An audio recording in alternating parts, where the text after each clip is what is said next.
The first step doesn't have to be perfect. It just has to happen. Every big change, every bold dream, and every success story begins with a single moment of courage where someone chose to start, even without certainty. Welcome to Table Talk, a 12-step journey with Nick Robinson.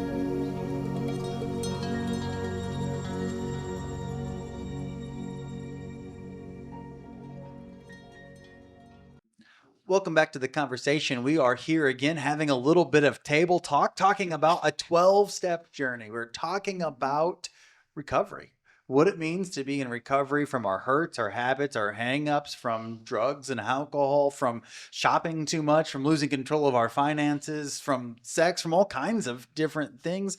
Even 12 steps of discipleship, 12 steps of following God. It's so relatable, so applicable, not even just to recovery from addiction, but from in our whole lives as we learn about ourselves and learn about God. Today we are here to talk about the very first step one of the journey. We have talked about step zero and some of the predefining what all this stuff is in our last conversation, and now we're kind of getting serious about step one.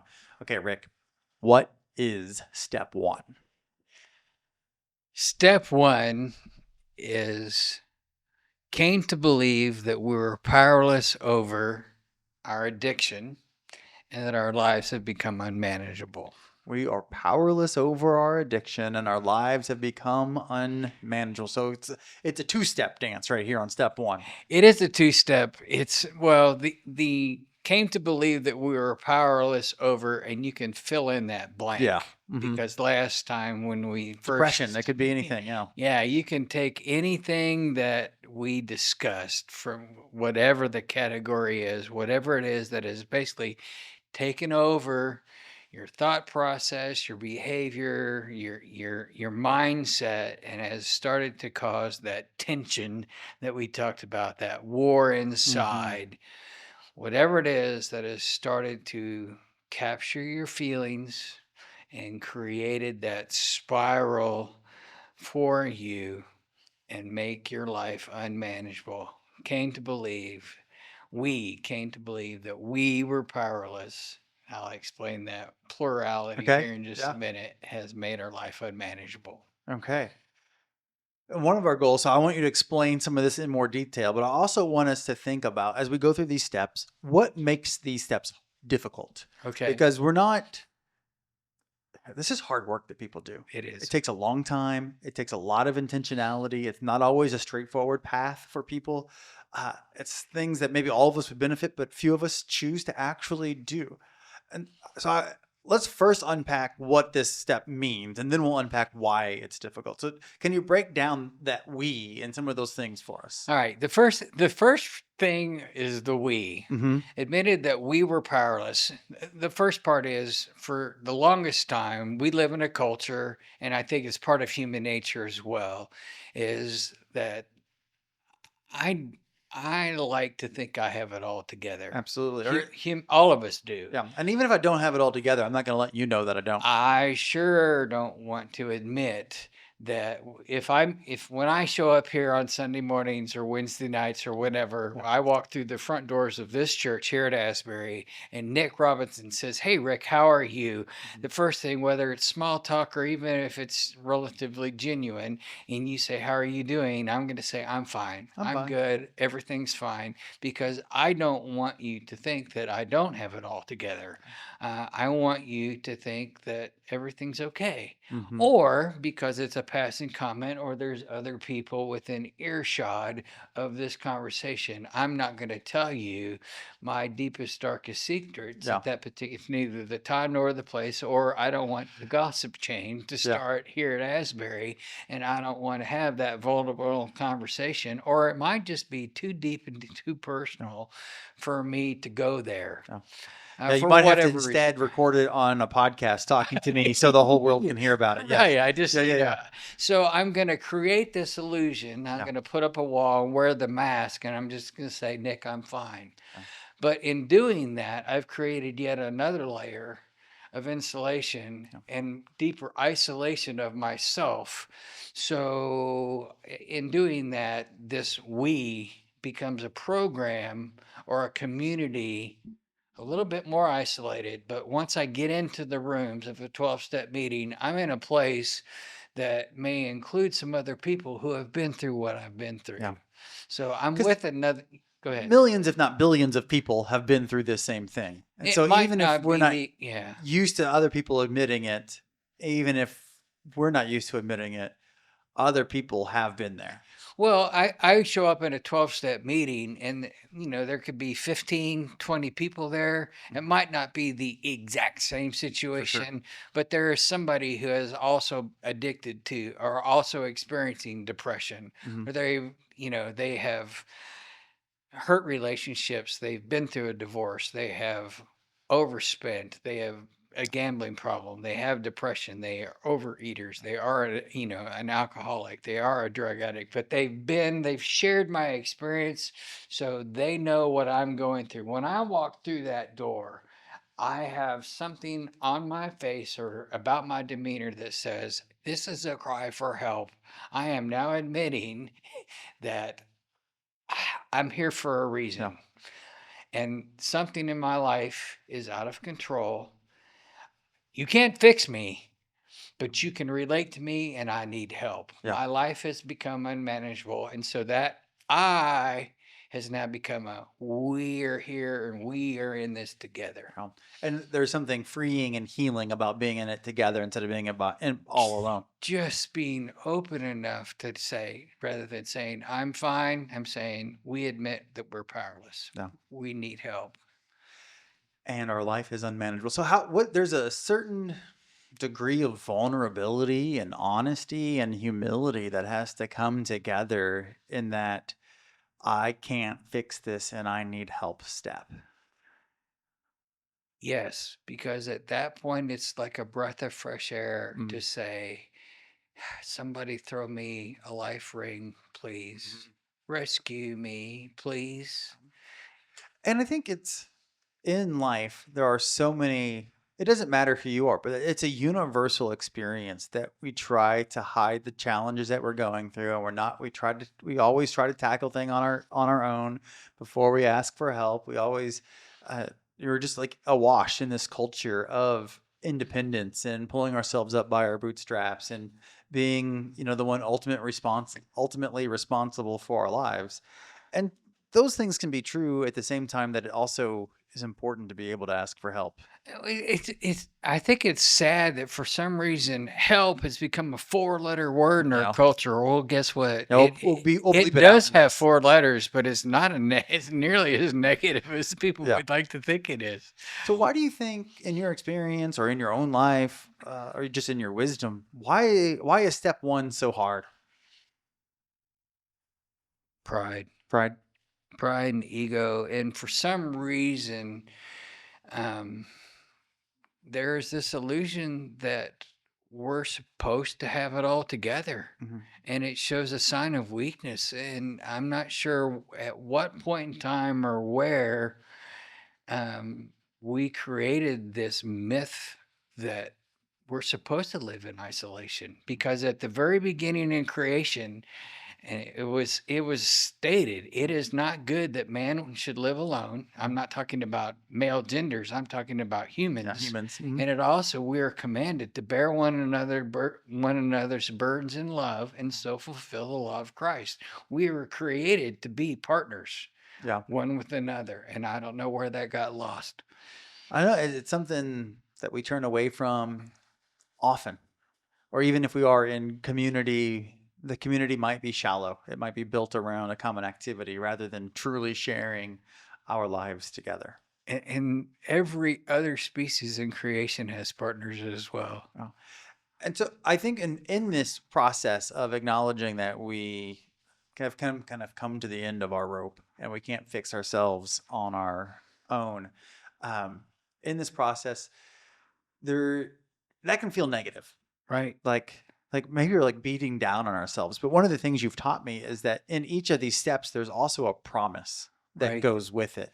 So what is that promise that's being offered to someone who gets to this point and can acknowledge that they can't fix their own problem? What promise goes with that? Hope. Hope. Hope. Yeah. There is hope. Yeah, the hope's not in me. We It's go not from- in Obi-Wan Kenobi, but it's in. We'll get that to that later. Yeah, well, we go from helpless to hopeful. Okay.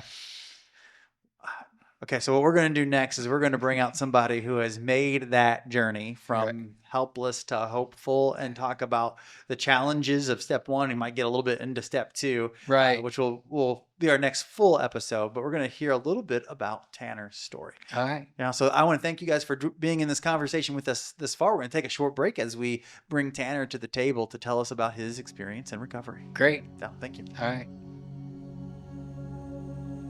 Fear, then forward. Well, welcome back.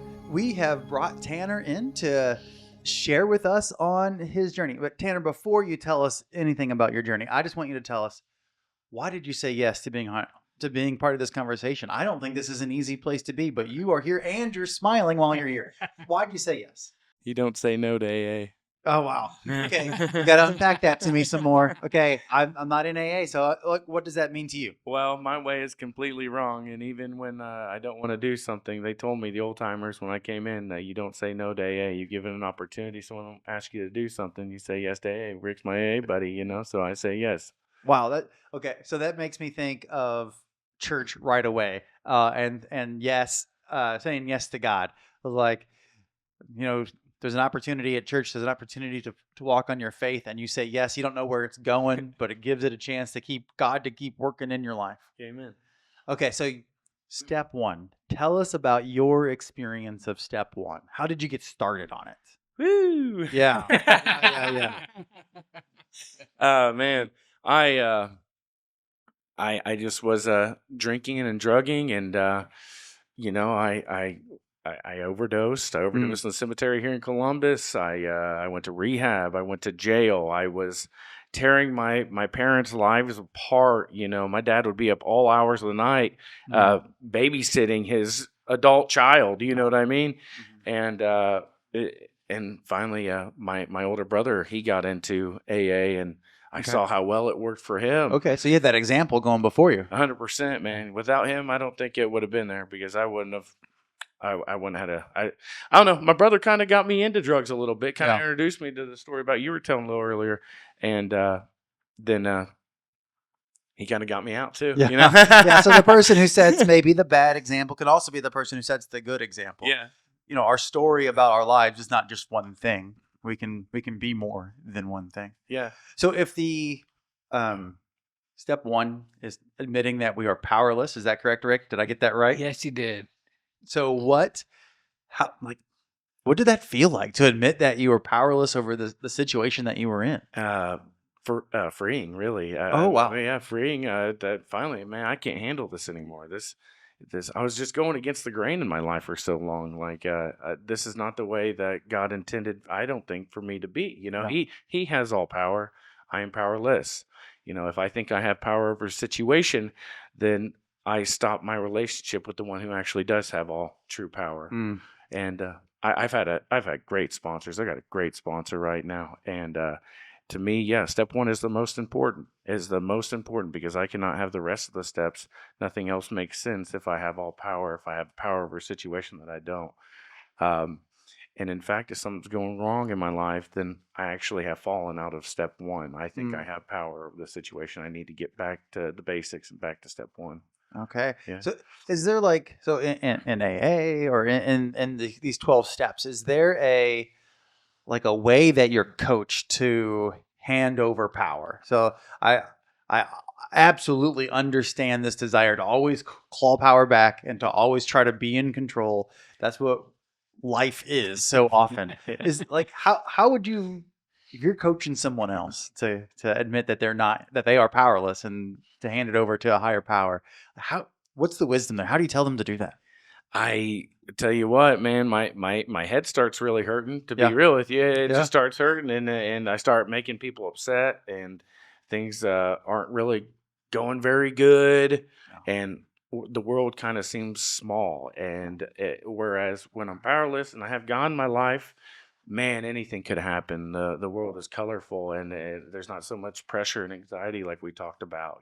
Yeah, so there's like an internal pressure on you, like your head's hurting, but then there's some external signs too when you're starting to take that power back because things just aren't going as well. Maybe there's more tension with people. Uh, what advice would you give to somebody who's still trying to cling to that power? They're not on step one yet, and there's like, no, I'm going to white knuckle this. I can do this on my own. Like, what would you tell them? I had to see it for myself. Okay. Yeah. Well, and that's one of the themes that I think people hear about is you have to hit kind of a rock bottom place before you're willing to admit that. And so we can't see the powerlessness on behalf of someone else. We can only do it for ourselves. 100%. Yeah, just my way's not working anymore. I got to do something different. Anything different. I don't even care. Whatever is better than this. Yeah. So in my story, so depression was something that I really wrestled with for a long time. And for me, I was going to therapy at one point, and I would go to therapy thinking that I was going to leave feeling better at the end. It's like, okay, I'm doing the thing I'm supposed to do, but I would always feel worse when I left. And I don't, it's not the therapist's fault or anything at all. Like I'm not blaming, I believe in therapy 100%. But I was going and I was entering this spiral every time. Like, okay, tell me what's going on. I would just spiral down further and further into depression while I was there. And I was just kind of like, well, I have traced those steps a million times. I have been to the bottom of my depression a million. What if I just got off the escalator at step 1? I know the pattern. What if I just got off? And I know the bottom doesn't lead anywhere good. What if I just tried to stay at the top for a while? And for me, that was a really big help. But it was something that I had to see for myself. So step 1, you have to practice it every day. Sounds like people also often have more than one start on step 1. Why do you think people don't like to acknowledge that they are powerless? Like, what is it that's inside of us that tells us to hang on and to cling on as long as we can to our own power? Pride and ego. Yeah. Yeah. Yeah, I can do it. I can do it. I can handle this. Just because, it talks about in our literature that we're very capable people, very smart, intelligent, friendly people. But when it comes to combating liquor or drugs, we can't do it. We need a power greater than ourselves to help us with this. So did you ever try to do it on your own? Yeah, I tried the very first time. Golly, that was horrible. Because here's the thing. I am the problem. Drugs and alcohol are not my problem. They were my solution. And I took drugs and alcohol out of my life for about 90 days. I made it. And each day it felt like I was suffocating more and more. No program, no God, no solution. And I felt like I was dying. I was dying until I finally relapsed and drank again. Yeah. Wow. Yeah. So what's the difference? So trying to do it on your own, you made 90 days, that's not a small amount of time for somebody stopping this stuff. Yeah. But now it's different. So how would you explain the difference between those two experiences? Trying to do it on your own, not admitting that you're powerless, to admitting that you are powerless and doing it in a system with people. Man, just right and wrong living, honestly. Still having all power. I'm going against with what God intended me. It's not, I'm powerless. God made me, not God. He made me. He made me. It's great. It's great. I love me, and He's helped me learn about me and others and Him too every single day. If I do the steps the right way, versus it was small, and it felt before like there was gonna be an end, come crashing down without any program and solution. But with the program and God and the solution in my life, I can see how it can get bigger and bigger and greater, and life get better and better and better. Okay, so you said something that I want to circle back on a little bit. You said, "I love me," which is an incredibly healthy place to be, especially like the tone that I heard you say with it. You didn't say, "Well, I'm the most awesome person ever, and you guys are so much worse than me," or anything. You just love yourself, which is, I think, is scriptural. Love your neighbor as you love yourself. If you don't love yourself, you're going to struggle to love your neighbor. Huge. But also, as we're talking about this, admitting that we are powerless, that doesn't mean that we don't love ourselves. Like, being powerless does not mean we are worthless. It doesn't mean that we are any more broken or challenged than anyone else. It's not putting ourselves down, but it's just admitting the truth. And in that truth, you can love yourself even deeply. Wow, I appreciate you sharing that. Thank you for the opportunity. Okay, so now you mentioned God a few times. Where is God in this process for you? Oh man, number one, Yeah. he's where I go for everything. Uh, Man, I talk to him about anything because I tell you what, I am king baby as it talks about in the 12 and 12, and Okay. I want things my way all day, Yeah. the way I want it right now, color I want it in. I tell you, so he's number one. I talk to him about everything, constant conscious contact with my higher power, and I ask for his direction, and it seems to just work out, man. At the beginning, it was kind of scary to, be giving my life up to this higher power, not knowing Yeah. what's going to come. But man, it's just worked out. And in the beginning, it was just a willingness to believe that might be a higher power. Then it happened. Now there's faith there that Okay. it's going to happen if I just keep doing what I'm supposed to do, what my sponsor and the old timers in AA tells me what to do, that it's going to work out. So how do you learn and grow in this knowledge of a higher power? Is there something that works for you in developing that faith further? Yeah, I'd say we're right here at step one. Is surrender and sacrifice is Okay. probably the biggest thing for me. Mm. I can pray and I can pray. I do pray. I pray a lot. But man, I think what strengthens my relationship with my higher power more than anything is when things don't go my way Mm. and I turn to Him for His guidance. Yeah. Wow. And step one's easy. Step one is Okay. yeah. Not easy. Okay, not easy. But doable, but worth it. Okay. Yeah. So what would you tell? So let's kind of wrap up with this question. What would you tell somebody who's on step 0?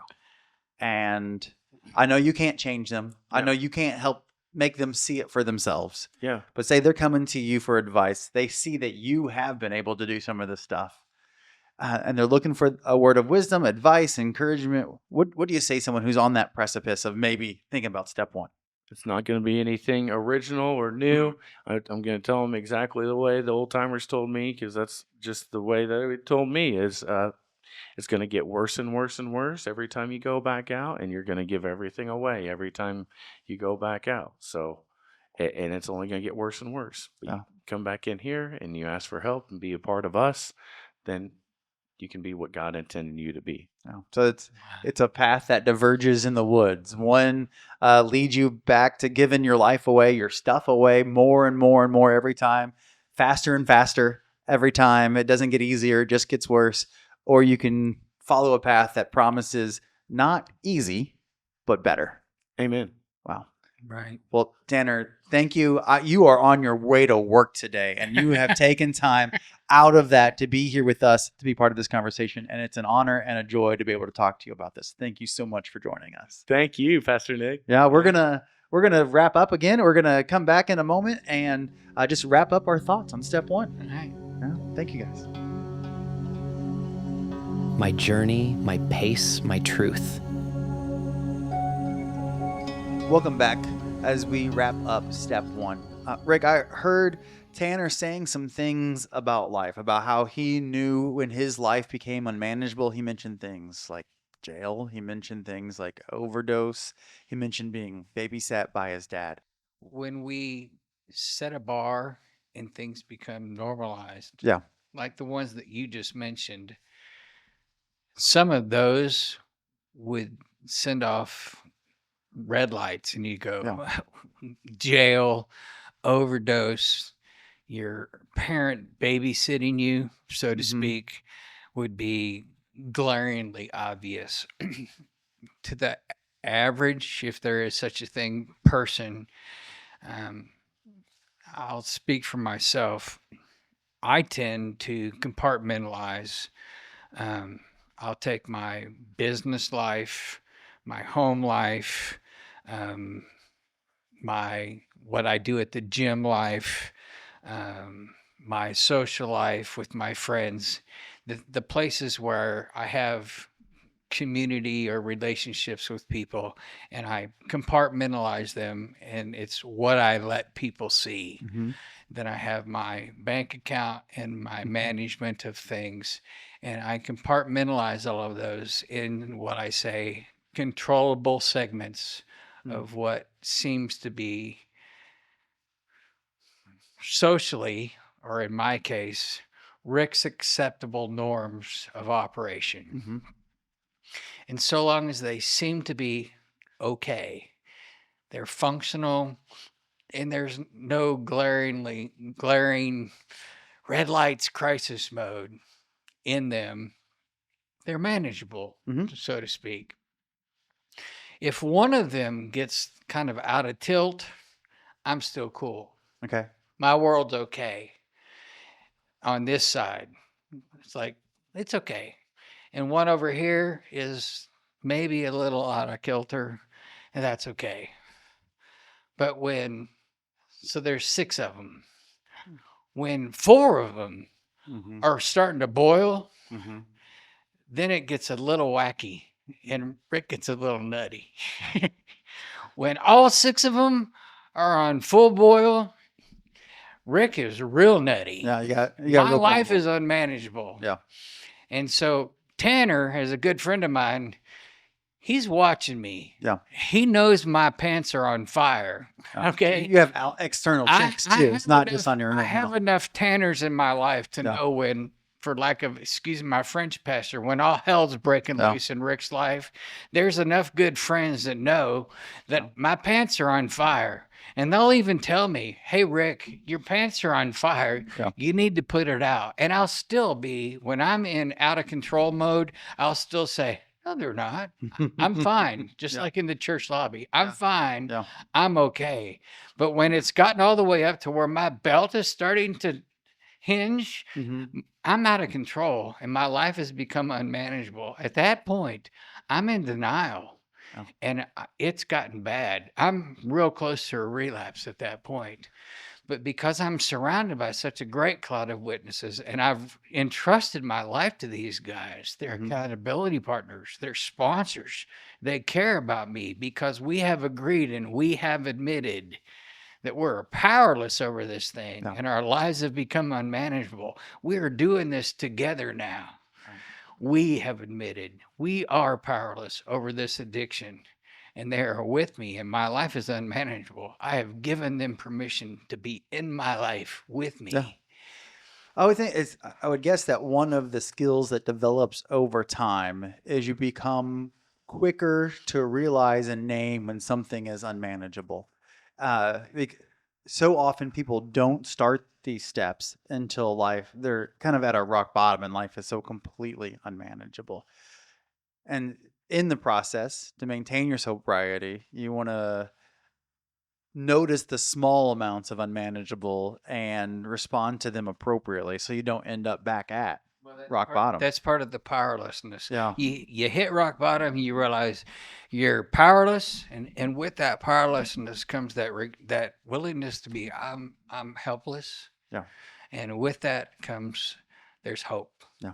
And that hope is going to come when we get to step 2. Yeah, so let's make that transition. Thank you all for joining us in this conversation today. Our next episode is going to be on step 2 that helps to answer where that hope comes from. If it's not us that are solving our problems, who else are we leaning on in this? So thank you for joining us for this step 1 conversation of Table Talk, the 12-step journey.